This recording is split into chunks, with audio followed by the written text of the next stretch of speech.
자, 여러분 안녕하세요. 오늘의 한자어 274번째, 274번째 컨텐츠는 바로 이 글자입니다. 첫 번째 글자는 이 글자고요. 두 번째 글자는 이것입니다. 어떻게 읽고 어떻게 해석할까요? 자, 일단 이 글자는 공갈이라고 읽습니다. 공포를 느끼도록 윽박지르면서 을러댄다 라는 뜻인데요. 보통 공갈, 협박, 그리고 조금 속어로서는 거짓말을 좀 다르게 부르는 말이기도 했습니다. 요즘에는 거의 쓰이는 것 같지는 않습니다만. 자, 그러면 한 글자씩 간단하게 살펴보도록 하겠습니다. 첫 번째 글자는 공자입니다. 옆에 장인 공자가 보이시죠? 여기서 발음이 왔다고도 볼 수 있고요. 원래 옆에 있는 이 글자 자체가 공자입니다. 자, 준 3급 배정 한자 두려울 공이고요. 허신의 설문의자를 보시면 이렇게 되어 있습니다. 두려워하는 것이다. 두려워할 구자죠. 그리고 마음심의 뜻을 따르고 옆에 있는 것이 품을 공자라는 글자입니다. 이 자체가 공자이고요. 품을 공자는 음을 나타낸다.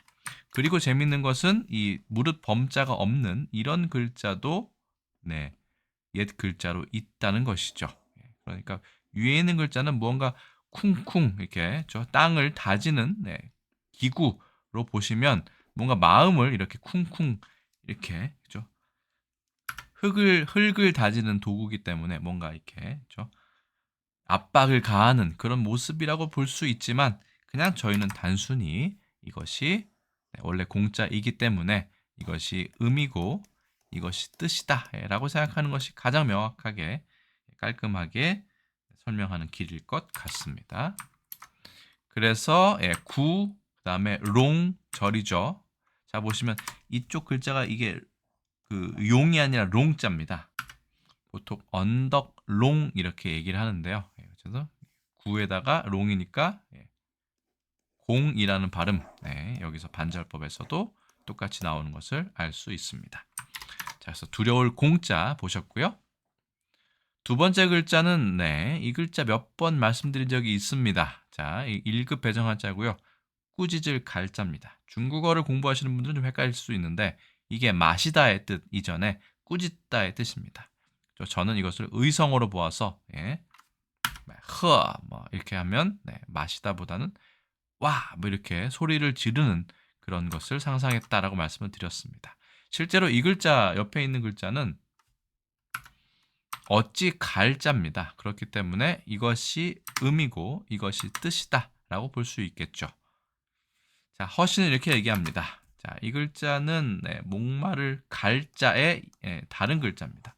목마를 갈자는 보통 옆에 있는 그렇죠? 하품 흠자가 없이 이렇게 쓰는 경우가 많은데 이것도 목마를 갈자라고 되어 있습니다. 그래서 이거는 목마른 것이다라고 하지만 꾸짖다의 뜻도 있겠죠. 그리고 입구자의 뜻을 따르고 어찌 갈자입니다. 어찌 갈자는 음을 나타냈다. 사실은 이게 목마를 갈자라고 한다면 갈증이 있기 때문에 물을 마시게 된다. 큰 입을 벌리고 물을 마시게 된다라고 해서 지금은 중국어에서는 이 현대 중국어에서는 이게 마시다의 뜻으로 사용이 됩니다만 성조가 좀 다릅니다. 마시다라고 할 때는 흐어라고 얘기하고요. 이걸 꾸짖다 뭔가 협박하다 할 때는 흐어라고 강하게 얘기를 합니다. 자, 그래서 어개절이니까 이거는 에라는 발음이 되겠네요. 지금의 뜻과는 상당히 다른 음과는 상당히 다른 부분을 보이고 있습니다. 참고로 허신이 제기한 이 글자는 목마를 갈자로 되지만 쉴 개자도 됩니다. 그래서 어찌 갈, 목마를 갈, 쉴 개, 쉴 헐 모두 다 발음이 다 비슷한 부분이 있다라고 보시면 되겠습니다. 우리 발음은 좀 차이가 있습니다만 그래서 이것도 형성자로 보시는 게 가장 깔끔하고 편리할 것 같습니다. 자, 글자 한번 정리를 해보겠습니다. 첫 번째 글자는 두려울 공자죠.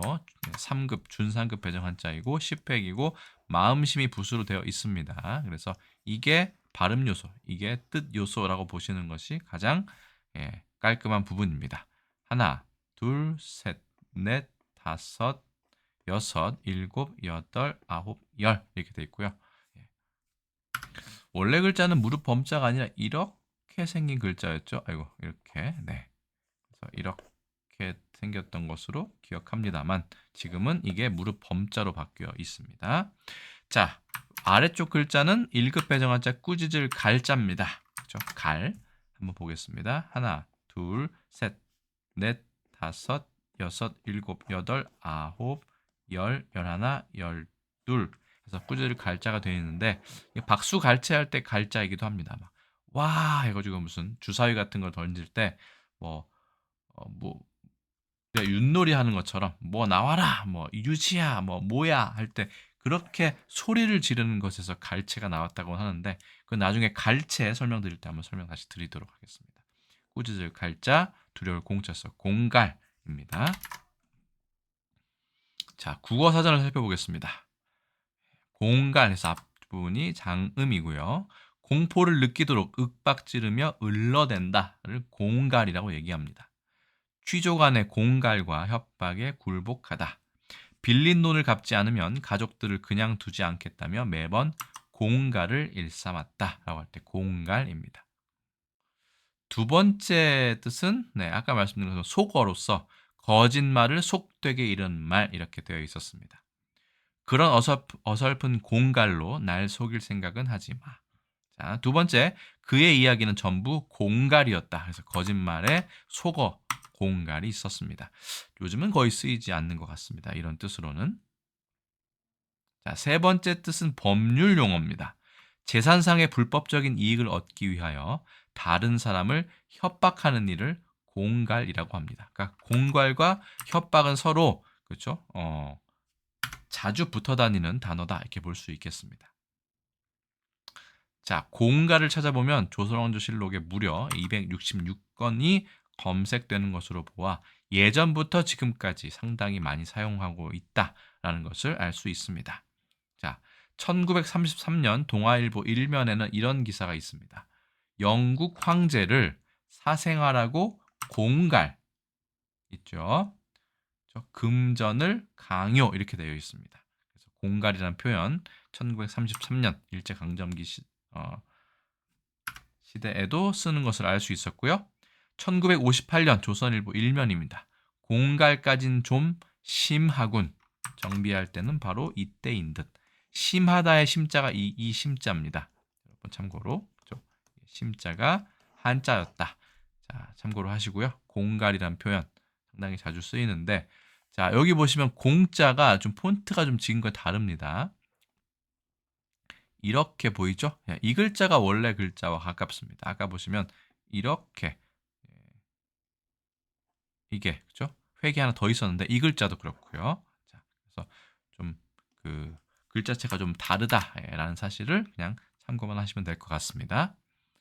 자, 한중일 삼국에서 공갈이라는 표현 쓰고 있을까요? 자, 중국 보겠습니다. 공허라고 되어 있습니다. 원래 이걸 마시다라고 하면 아까 말씀드린 것처럼 중국어에서도 흐라고 해서 일성으로 하는데 여기서는 협박하다, 을르다의 뜻이기 때문에 콩흐라고 얘기를 하고요. 사실은 이 글자를 쓰기도 합니다. 원래 그 혁자이죠. 흐어라고 해야 돼서 이렇게 해야 되는데 이거를 놀래키다라고 할 때는 시아라고도 읽지만 흐어라고도 읽어서 이 글자 둘 다 통용되는 것으로 알고 있습니다. 물론 중국의 표준어는 이 글자가 공갈의 표준어입니다. 그래서 이 갈자나 혁자나 똑같다라고 보는 것 같습니다. 마침 글자도 비슷하죠. 발음도 비슷하고요.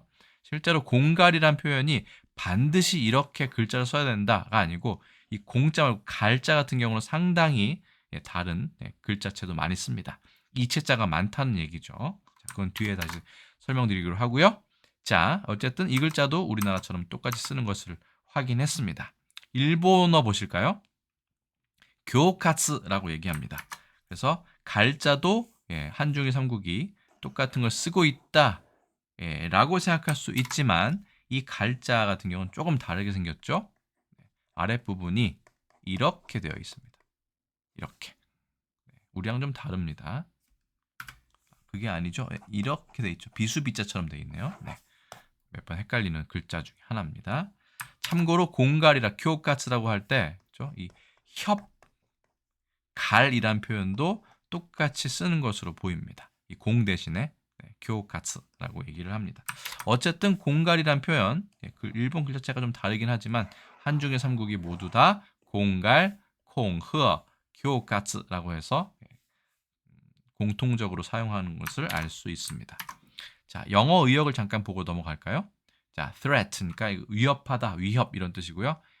intimidation 이라는 말도 공갈이라는 말과 통합니다. 그다음 menace라는 표현도 공갈에 해당합니다. 넘어가겠습니다. 자, 공갈이라는 표현을 한어 대사전에서 살펴보았더니 이 공갈이라고도 쓰지만 보통 이렇게도 쓴다라고 하면서 개사슴록변에 갈자를 여기다 써 놓았습니다. 그러면서 이렇게 되어 있습니다. 공갈 해서 마음 심자에 공갈을 쓰기도 하고 우리가 보통 쓰고 있는 갈자를 쓰기도 한다. 또 그리고 어찌 갈자를 여기다가 아예 넣기도 한다라고 하는 걸 봐서는 이것은 그 정해진 한자가 있는 것이 아니라 발음 나는 대로 대충 적는 그런 부분이 있다라는 것을 알 수 있습니다. 그래서 으르고 놀래키면서 협박하는 위협하는 것을 공갈이라고 얘기한다. 그래서 전국책에 이미 나오고 사기의 소진열전에도 나온다라고 되어 있습니다. 거기서 보면 공갈의 갈이 이렇게 생긴 것을 알 수 있고요. 전국책은 그 다음에 사기, 사마천 사기 소진열전에는 마음심에 이 갈자가 쓰인 것을 알 수 있습니다. 그러니까 반드시 입구에 이 갈자를 고집할 필요는 없다라는 사실을 알 수 있습니다. 그래서 공갈 말고 협박이란 말도 있죠. 협박을 찾아보니까 겁을 주며 압력을 가하여 남에게 억지로 어떤 일을 하도록 함, 박협, 위박이라는 표현도 유의어로 나와 있네요. 두 번째 뜻, 법률 용어입니다. 역시 공갈과 협박은 서로 좀 다른 부분이 있는 듯합니다. 형법에서 상대에게 공포심을 일으키기 위하여 생명, 신체, 자유, 명예, 재산 따위에 해를 가할 것을 통고하는 일, 너 이렇게 할 거야 라고 하는 것까지 얘기하는 것이 협박이고요. 공갈은 실제로 금품을 갈취를 했다던가 이런 때 쓰는 것이죠. 참고로 갈취하다, 금품 갈취할 때도 이 갈자가 들어갑니다. 뭔가 으르고 협박해서 돈을 가져오는 것까지가 갈취거든요. 그래서 갈취라고 이렇게 씁니다. 자, 우리는 뭐 갈취라는 표현을 쓰지만 이 갈자를 쓰는 것이라고는 이 꾸짖을 갈을 생각할 경우는 많지 않을 거라 생각합니다. 어쨌든 공이든 갈이든 무섭게 뭔가 꾸짖는 것을 공갈이라고 얘기한다라고 보시면 되겠습니다. 그래서 오늘의 한자어 274번 컨텐츠는 두려울 공자에 꾸짖을 갈자, 형성자로 보면 이것이 음이고 이것이 음이고 이것이 뜻이고 이것이 뜻으로 표현할 수도 있고 어떻게 보면 뭐 회의자로도 해석할 수 있는 공갈에 대해서 알아보았습니다. 오늘 단어는 어떠셨는지 모르겠습니다. 자, 그래서 협박도 한꺼번에 알아보았고 오늘 제가 준비한 것은 여기까지입니다. 여러분 다음 시간에 또 다른 컨텐츠에서 다시 인사드리겠습니다. 여러분 안녕히 계세요.